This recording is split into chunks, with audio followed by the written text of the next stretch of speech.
Hey guys, welcome back to another episode of the Mergers and Acquisitions Blueprint. We were just talking about this off camera where we can't actually remember which episode number this is. So it's just welcome back to this episode. I'm here with my amazingly talented and good friend Denis Mezeriski. Denis, how are And you? you forgot good looking Good looking, I did. for people who are listening to this and not watching this. I'm a Yeah, really good looking guy. thank God for cameras. Yeah, yeah. Then we got a great one today, and because today it's called "Are You Deal Ready? The 7 signs you shouldn't buy a business yet." Dennis, again, we've spoken about this before. How many deals you've done and are working on at the moment, but how many mistakes have you seen people make through trying to do buy and builds when they're not ready? Yeah, I mean, I see a lot of buyers and a lot of people looking to buy companies, but there's two different things. There are categories of people who are looking to buy businesses to substitute for a job, right? So they're weighing, should I get a job or should I buy a business? And that's always the hardest because that's you can't compare the two.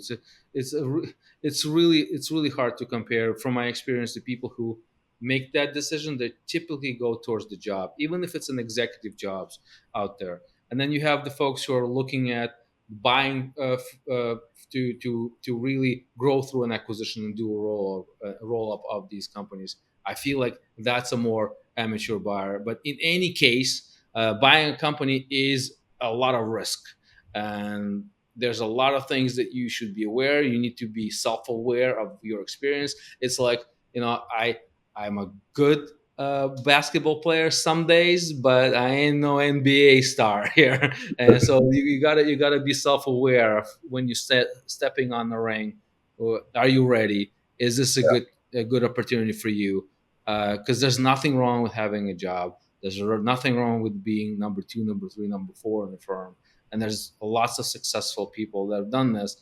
Being entrepreneurship is all of a sudden has become very popular, but there's a lot of ways to get yourself in trouble. And I think on today's episode, we really want to go over some of those key concerns and how to really get self-aware to understand if you're the guy or the gal who's ready to go forward with this, or should you think about it again. Yeah, 100%. I think you're right. It's what's the motivation behind why you want to be in business? Is you hear so often people go, oh, because I can freedom. I'll have freedom. I can be my own boss, and I'll make more money. Well, to be honest, every single person I've ever spoken to that's gone into business, the very first thing they've lost. Yeah, yeah. I mean, what time is it where you are, Nick? Right? What time is it now? Well, it's 6:29 a.m., but we've been on since 6 a.m. right already. So Yeah, yeah, yeah. So um, and I'm here. I mean, it's 4:30 p.m. for me. I have a 5 o'clock meeting for 2 hours, and then I have yeah, meetings afterwards. I won't get home till 9. yeah, Ain't no freedom in this side yeah. of this point. Yes. So that to me, that's kind of it becomes an ego thing. People think, oh, it's business. I can make money. It's easy. It's actually bloody hard. Yeah, I'm not saying it's not worth it, right? Like there's you and I, we do it. We know lots of people with bigger businesses than ours and smaller business than ours that do it. But it can't just be about because you think it's going to find you time and money. It yeah, just doesn't work that way. And so I think getting really clear on your why, what's important to you and what's your value set, which actually isn't one of our seven. We haven't even sort of got into that. But right. if you understand first more about yourself, what's your value set? What's important to you? Building a business with a family. Dennis, you got a family. I've got a family. We know people in business that are super successful that don't have families. And sometimes I look at them and go, I can't do what they do as much as I work because I have a family that I'm committed to as well. Right. So maybe even before we get it, maybe we should have said it's the eight because Yeah. Well, to everybody me has it's their that. own. I mean, everybody has their own. I mean, my brother has a different strategy on business, and he made it very successful. I'm a little bit of a different person. I'm a little bit more aggressive. There's different goals that I've set, and I'm going for a different strategy. But I know what my capabilities are. I'm really self-aware of now. I'm self-aware after 22 years in business. I finally know what I'm good at, right? Yeah, yeah. And goddamn, it took me that long to figure it out. But But it does take that long. It does sure, take that long. I've spoken about a good mate of mine before that's a surgeon. Now, it took him 8, 10 years of study to become a surgeon. Why do you think that, those years, those first 10, 15, 20 years are your apprenticeship in business often, right? Yeah, That's when you're going to make mistakes and yeah, you're going to learn. And so it's not easy, I guess is the point. And so if you're going to commit to it, do it. It's possible, but you've got yeah, to be committed and you've got to understand what you're really getting yourself in for. Otherwise, we talk about a ball and chain, man, it's a big ball and chain. yeah, 100%. Well, we put together kind of a list that we're bending a bit, but let's Yeah, move in and let's talk let's about do it. the 7 signs that you shouldn't be buying a business. Instead of you should, what are the 7 signs that you actually shouldn't or shouldn't yet Yeah. be buying a business? Shouldn't, yeah, yeah, yeah. So do you want to kick us off? Number one, buy box. We've spoken about this in a previous episode actually, but let's use this as to why maybe you shouldn't yet buy a business. Yeah, I mean, buying a business is not shopping around for a car, right? You have to have parameters of what you're looking for. You need to know what good looks like for you when you're doing those searches. It's not about searching for what's out there. It's finding the right opportunity that fits your financial profile, the types of opportunity that your experience. There's your geography, like it's has all of these potentials, and most importantly, it has to be a business that you can potentially exit, build value, less risk, and have sustain. Because business is risk, and risk is business. Unfortunately, I feel like shopping around is a good exercise when you're trying to find what good looks like for me. Like Yeah. if I know like I like home services and I'm good with tools and I've been building houses with developer and I'm looking for home services. You don't know which industry in home services you might be looking for. That's fine. You can work and spend time on figuring out which industry makes sense by looking around. But once you start actually buying companies, you can't be looking at oranges and buying apples. You got to be really centered on what you're really looking at. What are your thoughts on the mistake that people make on that first sign?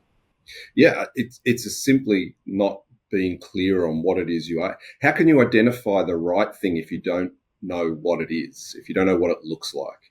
So I think taking time to sit down and actually define and probably getting some consultation, whether that's with somebody like yourself, Dennis, or you're at your financial advisor, your business advisor, but getting some consultation and actually whiteboarding this out and go, what does right look like for me and what does wrong look like for me? Because unless you're really clear on what it is that you're looking for, you can never identify it when it does come along. Yep. Yep. 100%. 100% agree. And I think people are overlooking that step, and I feel like people are also overlooking the second thing on our list, which is uh, the people haven't really defined what their financial parameters are. And I find like when you go out and you want to buy a car, uh, you have a budget in mind. You know what kind of gas mileage you're looking for. You have an idea what's the lease or financial payment is going to look like, how much money you're going to put down. But when you're looking at the business, you start looking without thinking about the financial parameters of a business that you need. Mm. One important financial parameters is how much money do you need to generate for yourself, for your family, personally, for this business to actually make sense. And then what would be that debt coverage that you're going to undertake? Like you have to. I think that's skipped a lot of the times as you go from one to next, looking for that option. That how much liquid capital do you have available? What's kind of loans going to look like, and how much money does this business really needs to be generating year over year? That your comfort level is there. This can be, and I see that a big mistake on a lot of people. They're buying the company or thinking about the buying company very optimistically. I mean, there's two sides of it. You have very pessimistic people who will never make a decision. And then you have very optimistic people feeling like, well, I'll just get in there for a couple months. I'll turn that baby around in no time. Good luck. Good luck. And guess what? That's me. And that was me for Yeah, the first 9 yeah. I've years. been guilty. I've been guilty of that. I mean, that's just how it is. I'm very optimistic on things, overly optimistic, and that's really is where my thoughts are on financial parameters. Look at the company in the way that the company generates, and how much of that cash flow do you really need to survive. Anything you want to add, Nick, to that Yeah, I one? think that last statement is what I want to just tease out a little bit more. Is what do you need to survive in that? Because again, why are you buying a business? So go back to that question. Are you buying it to get because you want a job and you just want to earn an average income? And that's okay, but be clear about that. But if you're buying a business to build and grow that, you're going to have to sink money back into that thing, right? You've got to reinvest it. So if you think you're going to go in and just be able to rip out those profits and live this amazing life, well, you can't grow it. They become hungry, and you've got to feed the baby basically to be able to grow it into something of adult size, and that's going to take reinvestment. So yeah, be really clear about what are your personal financial commitments, what is the reality about what you can draw from that business, be that from a salary or from dividends, and what are your plans for that business going forward. Yeah, very important step. Again, all of this, and maybe we can list in the comments. Maybe we can list all of these steps out for people as we go through them. Yeah, Um, if those listening want a list of those, let us know too. We'll put them in there. But what do you think about these? And do you think there's things that we've missed? So hey, listen, we've covered only the first two. Number three is you can't yet effectively read a profit and loss and balance sheet. I see this a lot. What about you? Well, yeah, absolutely. You have a lot of people that are understand the schematics of it, the revenue and the cash flows, but from the perspective of acquisition, you got to be a pro in analyzing the numbers. It's not looking at the numbers and don't understand the meaning is just useless data. Um, uh, and then you also have folks who get the P&L statement because that's a lot easier to understand. You got the revenues and the COGS, and you got the expenses, and that's internationally the same, pretty much the same way. Internationally, I mean, I have clients in Australia, in Europe, in the United States, Canada, all around. It's really similar.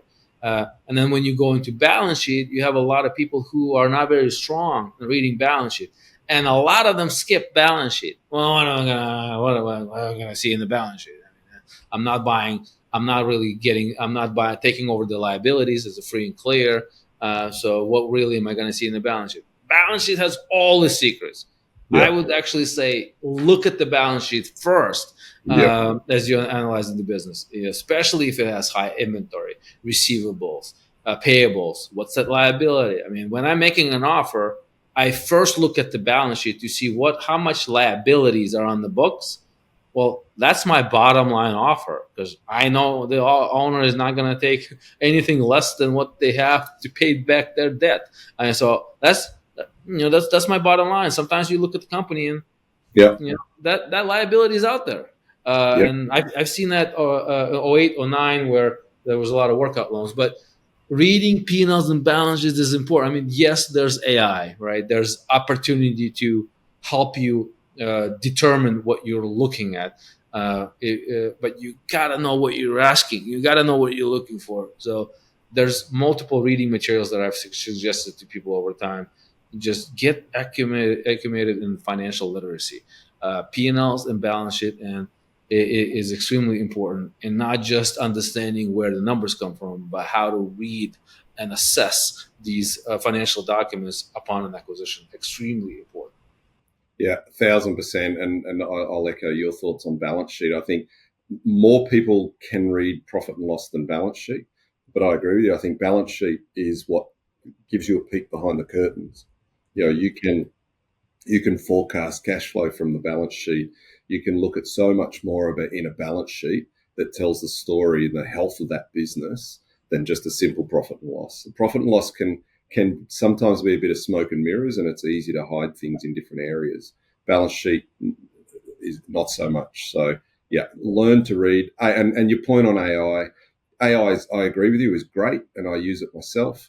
But only using AI and taking its word verbatim or as gospel is also not wise, right? Like cross-check that stuff with a professional and somebody who really knows what they're talking about. Yeah, and you got to ask. You got to know what you're looking at. You need to know what to ask. I mean, yes, the AI is there. Everything is already there. It's all out there. You Yeah, just need to know what to ask for. And that's why when I'm looking at financials, I'm looking at year over year. I want to see how are these chart of accounts, how are they jumping from one year to another, how that balance sheet looks like. So yeah, definitely a point that if you are not literate in understanding P&Ls and balance sheet or need to touch up on it, that's what you do first in order uh, to get a better outcome of your transaction, not after. So that's really a good point that also is overlooked a lot of the times. yeah. Feeds really well into our fourth sign that you're not ready yet is you think the asking price is the value. So I guess this is kind of interesting, right? Because this then starts to get into negotiation and how do we really value a business? Yeah, yeah. Well, value is what you get. Price is what you pay, and it goes both ways. You have sellers who are just generally don't understand how to assess their value of their business, so they're taking their evaluations from the garbage that they read online, and I've seen all kinds of things. And then on the other side, you have buyers who don't really know how to put valuations together. So those deals just never they just never come together. So without understanding how to value a company, how to look at the balance sheet P&Ls, and looking at the valuation, you have no chance of negotiating. Absolutely not. You can't This is not buying a car. Oh, I'll give you 10. Give me 5. You gotta reason your responses with data and support documents to make that work. And then also, the big point is the price is not what you pay at closing with a check, right? It's usually never the case. If that's the case, you're getting a really great deal on an Yeah, acquisition. yeah, Usually that's a fire sale when you pay in cash. So how do you use all of those instruments to come up to that valuation is extremely important. So the holdbacks, the earnouts, the seller financing, all of different elements, financing, bank financing, all of those different elements that come together to create the value yeah, for that particular seller. And when I do tour when I do speak on stages, uh, I always talk about offers. How do I put offers together? And that's really meeting the seller and the buyer kind of in the middle. It's nobody gets what they want, but it's meeting the seller's expectations by minimizing the buyer's risk. It's really that's the only way that the deals are able to be done. And that's the harmony that you need to be able to know how to achieve. What are your thoughts? yeah. 1,000%. I think I would summarize that as saying that a successful deal or a successful outcome is when both parties walk away satisfied, but knowing they could have got a better deal. I think you get to a place you go, oh, maybe I could have gone a bit more. Both parties are going to feel that at some point, or one party's going to feel like they got screwed over, and then you've got a problem as well, and that's also not good, right? You can being a killer shark is great in some sense, but normally in these deals, there's a enduring relationship as the business gets handed over, and if one of the parties feels like they got a bad deal, then you're starting off on a pretty rocky foundation.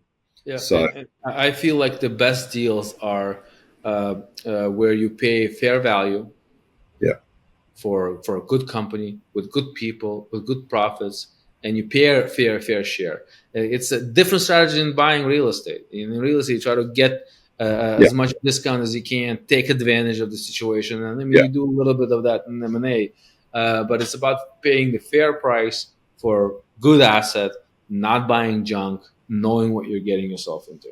yeah, yeah. And look, I guess just before we go on to five, but when you're first shopping in the size of businesses and the ownership model of those businesses is generally of a smaller nature when you're starting out, and they're founder led, right? You're sort of dealing with the founder. It's highly personal to them. And they've usually got, my experience, they've usually got an overinflated opinion of what the value is as well. So you're dealing with that. And why is that? Well, because they've sunk their blood, sweat, and tears into it. Yeah. I get it. Doesn't make it right, but it's an emotional thing for them. And they go, well, this is my baby and it's worth this much. That doesn't necessarily mean it is worth that. And how But do you? you can't negotiate that with just you have to provide data, Yeah, and that's why a relationship is important. I have a client now, not a client, a prospect that we're working with. It's an accounting firm. They make $550,000 a year, and he wants 8 times the multiple of EBITDA, 8 times for yeah, 550,000. It's like, well, how? Explain how? In what world? And maybe if you were $4 million of EBITDA, $3 million of EBITDA, 500,000, like yeah. we can't break even in 8 years. There has to be a better way. So unfortunately, you're right. Those business Common. owners are not reasonable, and a lot of them go out of business. I mean, and a lot of Yeah, it is then they just passed. shut the door. They Yeah, shut the yeah. door. Yeah, Yeah. and it's a tragedy. I've had exactly that situation with a deal that fell over for me here in Australia, where owner just had overinflated opinion of what his business was worth because he was drawing a salary, and that was about it. Um, it's like in the end, unfortunately, unless they're willing to come a little way as well, you just can't. Those deals are doomed to failure. Number 5 in our 7 signs is you don't know what industry you belong in. It's kind of an interesting one. What have you Well, think? Well, it's like jumping on the next hot item, right? Yeah, Oh, I heard landscaping is great, or IT or AI, even like without really understanding a damn thing about the industry. To have, in my opinion, to have the best possible exit and the best possible acquisition, you need to have some capital, you need to have experience in the industry, and you need to know the industry at least somewhat, right? So I feel like you have to have these traits in order for you to be successful in these acquisitions. And if you just jumping on the industry that you heard IT is the best next thing, and you have no idea how to operate a business, that's risky investment. You would be better off, in my opinion, investing with someone else or bringing somebody else that's expert in that industry rather than do that on your own. I feel like people don't look at that more. They're trying to see themselves. They see themselves as this king on the throne, navigating everybody below. That's not how it works. You the guy in the garbage. Like that's the business acquisition in my thought. You the guy until you get to the 4.5, $5 million of EBITDA. You're the guy in the trenches of the yeah, gal, yeah, dealing with all the garbage and all the shit. Like yeah, that's just the truth of it, and you're not up there on the throne. So not until you get to a reasonable EBITDA size. So I feel like having that knowledge of industry is extremely important. Thinking about that strategic fit, even if you're looking to grow through an acquisition, it's really extremely important. What are your yeah. thoughts? Yeah, most people, whether they're just starting out or maybe they've got 1 or 2 businesses, are not buying significant corporations, right? Where they're buying those smaller founder-led. As I said, it's generally part of a buy and build. It's a fantastic strategy for growth. Yeah, It's a but if you're not prepared to get in amongst the weeds, and as you say, sometimes take the trash out when somebody doesn't show up for works, who's going to step in and do it? You are. You are that's going right. to do that. That's right. So you better make sure that whatever it is you're doing, you've got some sort of passion for and you're enjoying. Yeah, yeah, or at least experience Yeah, from that perspective. And then so that's great. And then our number 6 is you don't have a capital strategy, which I feel most people don't have a capital strategy. Most people are jumping in on finding an opportunity and then thinking about capital strategy. So, what are you from someone who's done transactions, acquired companies? What are your thoughts on a capital strategy needs of someone that just getting started in this game of acquisition? well, this is to me this is the biggest one, right? Because it's where things can go south really quickly if you don't have a capital strategy, if you're not clear on how are you funding this deal? When are things due for payment? Do you understand what covenant responsibilities are with banks? If you're going to have debt with them, they're going to want to see that you can maintain profitability and grow that business. What happens if you don't and they come knocking on your door and saying, hey, Nick, you're outside of your covenant responsibilities? I think that, to me, this one is probably the one that people underestimate the most. I think I spoke about this once before, that one of the things I learned is the first business I bought, and I was talking to a guy who had a very large business, and he said to me, this is great, you've got your new business. What are you going to do? I'm going to grow it. I'm going to do this. How are you going to fund that growth? And I didn't understand the question, right? I'm like, what do you mean, how am I going to fund the growth? The thing's going to fund itself. What are you talking about? It's profitable. Big mistake, right? The bigger they get, the hungrier they get, and you've got to keep feeding that thing, and not just money, but time. Yep. So if you don't have a strong capital strategy, a good financial plan, understanding how am I going to fund this and how am I going to service that, then you're in a huge amount of trouble before you even get started. Yeah, and I agree, and I don't think this should be a constraint. Like, okay, I don't have enough cash flow, I don't have enough money to buy it, then I'm not going to move forward. It's not from that perspective, but you should do more research on how much money can I borrow, who are the banks I should be talking to, what kind of programs can I do, how much money do I need to put down, do I need partners, and if so, what would be the terms of in this particular industry, how can I structure deals? Like, you have to go in, and then the sellers are the ones who typically have decades of experience. They smell your insecurities and your inexperience miles away. So obviously, when they're talking to you, they want to be comfortable that financing the transaction is not going to be an issue.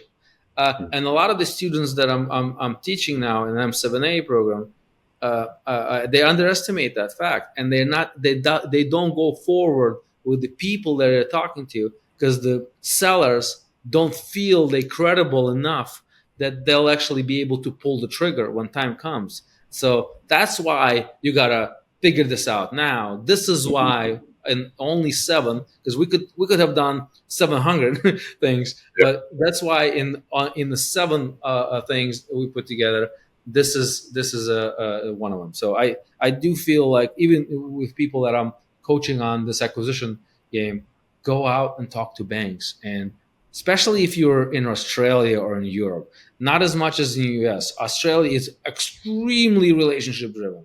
Extreme. I have never seen anything like it in any other countries. Australia is really relationship driven, and it's a lot shorter term debt. If you don't know anyone in these banking circles, I don't know how you're gonna get this deal done. And so start very difficult. And if you don't have the funds for it, it doesn't mean that you can't get into it. But you can't ignore the fact of how you will actually do the acquisition. That's my 2 cents. Yeah, love it. Number 7, final number 7. You don't have a 90-day post-acquisition plan, and again, we could do a whole episode just on your acquisition plan and integration, but you don't have a 90-day acquisition plan. Yeah. Talk to us about that. As part of the acquisition, integration is extremely important. My typical strategy when we acquire a company is we do no harm, and that's the most important part.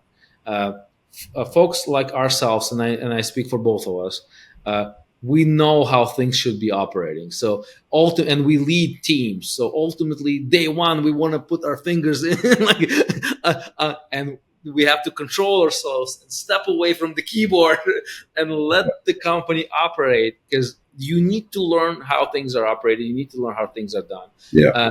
But if you're buying a company as a strategy, then you need to have that integration of how are you integrating that 90 days. But ultimately, you're not buying the business for what the business is generating. So what are your goals for the first 90 days, for the first 6 months, for the first 12 months? And then the most important part is, why are you even doing this? What is your exit strategy, right? Every time I'm looking at the company, we were looking at the company today, a company in Europe that potentially could be a great platform. The first thing I think about is what is going to be my exit multiple when I exit at 4 million of EBITDA. And I'm thinking about this. We're not even close to an offer. This is the first thing I think about, and that's my biggest KPI. And if anybody takes anything from what I say from these conversations, this is the most important part. I feel like the KPI of business acquisition is valuation, and your valuation at an exit. And if you align your strategy, your post 90 days, 180 days, 365-day strategy out to like, what is my value at exit? As that's your KPI, that's your North Star, all of the things will be in place, and your margins will be good, and your EBITDA will be there, and everything else will fall into place as long as you keep a target on where that North Star valuation is. So, extremely important point. And I feel like, again, if you're not comfortable, if you're not ready, this isn't, if it doesn't excite you, I don't know. It's a long road ahead, and I've seen a lot of people ruin a lot of their life. For because like we talked on step 6 about capital strategy, you will be signing personal guaranteeing. You're going to be guaranteeing all of this. So like that's going to be on you, and that will be on you for a long time. So decision wisely, and if you're scared by it, good. So, 100%. Don't feel the fear and do it anyway. Would be mine. But at least acknowledge that you should. There should be a level of fear around that, because you're putting everything on the line. Yeah, everything on the line. Yeah. Well, I hope those 7 get somebody in the right mindset and get somebody in, because I mean, I want people to do deals. I want people to do more M&A. There's so much opportunity out there, but I also don't want to want people to look at their own strengths and weaknesses and assess what's good for them, because ultimately we're trying to gear people towards a successful transaction. And unfortunately, sometimes we have to talk about negative aspects of it. But not next time. Yeah. Well, look, we've said these are the 7 signs why you shouldn't, but it's also a roadmap, right? If you can work through these 7 signs and go, well, can I tick the box on each of these? Then at least you can go forward with a degree of confidence. I'm just about to start negotiating another deal at the moment, which maybe we can look at profiling on the show, Denis, and we'll walk through that process, because as we said in the very beginning, the reason we wanted to do this was twofold. One, there's not a lot of information out there for people who want to get into this space, who either want to get into business or who want to grow and scale through mergers and acquisitions. I've done a number now. Denis has done huge numbers, evaluated an infinite number of businesses, and looked at so many numbers. He goes cross-eyed. That's why he wears the glasses. So. That's right. Yeah, it's to share a little bit of our experience. Hopefully, people are getting some value out of that. Let us know. Hit us up in the comments. What else do you want to talk about? Do you want to come on and talk about a deal that you're looking at? We could evaluate a deal together. That could be a good episode. So, from the classes I've done, the most part, what I like is the Q&A. I love Q&A. I'm not afraid of Q&A. I can answer any questions on M&A, and I love that feedback. And I think people get more insights from Q&A than they get from overall conversation. So if you want to be on the show with the big dogs, bring it on. Bring it on, baby. Bring it on. All right. Well, great show, Nick. I'll see you on the next one, and arrivederci. Bye bye.